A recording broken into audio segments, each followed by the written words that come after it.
జంగారెడ్డిగూడెంలో గోకుల తిరుమల పారిజాతగిరి ఆలయం వెనుక వైపు స్వయంభువై వేంచేసి ఉన్న ఓంకారేశ్వర స్వామి ఆలయం నందు శివరాత్రి పురస్కరించుకుని ప్రత్యేక ఏర్పాట్లు చేయనున్నట్లు ఆలయ కమిటీ సభ్యులు తెలియజేశారు. రాజీవ్ నగర్ వద్ద వేంచేసి ఉన్న ఓంకారేశ్వర స్వామి ఆలయం నందు మహాశివరాత్రి సందర్భంగా 9వ కళ్యాణం నేత్ర పర్వంగా జరపనున్నట్లు తెలియజేశారు. కొండ గుహలో స్వయంభువై చిన్నపాటి నీటి కొలనులో వేంచేసి ఉన్న శివలింగాకారం ప్రత్యేకంగా నిలుస్తుందని తెలిపారు.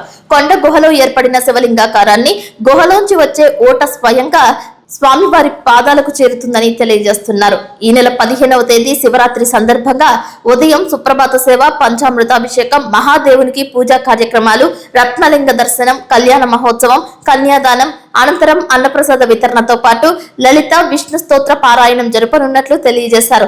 సాయంత్రం 5 గంటల నుంచి దీపోత్సవం, పల్లకి సేవ, ఊరేగింపు, దశశాంతి పారాయణ, ఏకదశ రుద్రాభిషేకం, రాత్రి 12:30 లింగోద్భవం వంటి పూజలు శాస్త్రోక్తంగా జరపనున్నట్లు తెలియజేశారు.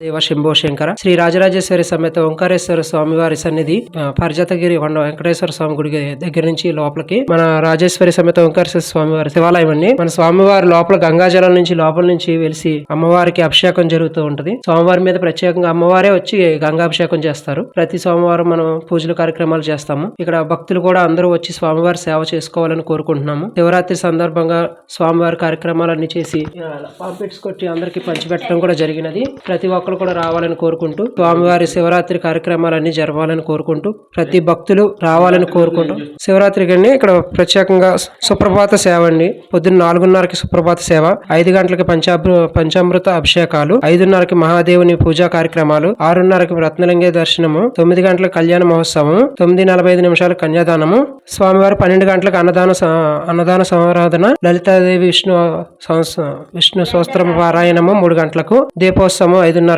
స్వామివారికి కళ్యాణ ఉత్సవం జరుగుతూ రుద్రాభిషేకము, స్వామివారి మీద ప్రత్యేకంగా గంగాదేవి స్వామివారి మీద అభిషేకం జరుగుతుందండి. ఇది ఇక్కడికి నేను చెప్పడం కంటే మీరు వచ్చి ఇక్కడ చూసి సన్నిధానంలో కూర్చొని 1 నిమిషం పరవహించి మీరే చెప్పాలి. నాకు ప్రతి ఒక్కరు కూడా వచ్చి చూసుకుని మీరు చెప్పాలని కోరుకుంటున్నాను. శివరాత్రికి స్వామివారిని వచ్చి దర్శించుకోవాలని కోరుకుంటున్నాను.